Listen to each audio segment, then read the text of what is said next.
अल्हम्दुलिल्लाह मैं वो मौलवी नहीं कि इधर की हवा आई तो इधर चल पड़ा, उधर की आई तो उधर चल पड़ा ना। अल्हम्दुलिल्लाह मोमिन की मिसाल नबी पाक ने खजूर के दरख्त के साथ बयान की है। नबी पाक ने फरमाया खजूर का दरख्त ऐसा है जितने मर्जी तूफान आ जाए एक पत्ता भी अपने जिस्म से जुदा नहीं करता, साबित कदम रहता है। जितने मर्जी तूफान आ जाए जब गिरेगा तो पूरा गिरेगा, पत्ता नहीं अपने से जुदा होने देगा। मैंने कहा इंशाल्लाह जब हम गिरेंगे तो पूरे ही गिरेंगे, शहादत का रुतबा पाएंगे। वरना तुम्हारे मुल्लाओं के चेहरे लटकते देखकर हम अपना सौदा चेंज करने वाले नहीं है।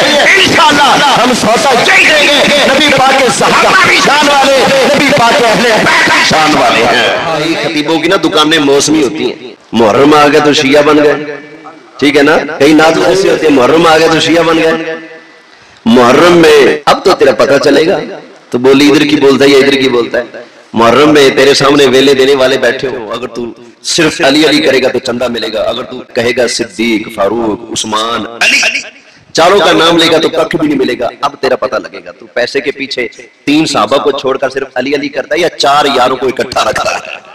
फिर पता लगेगा। खतीब साहब तेरा भी पता चलेगा, नकीब साहब तेरा भी पता चलेगा, नाज़ साहब तेरा भी पता चलेगा। और मेरे मुस्तफा ने चारों को इकट्ठा रखा, जुदा नहीं किया। आज तू टके के लिए जुदा करता है तो मेरे मुस्तफा को मुंह क्या दिखाएगा।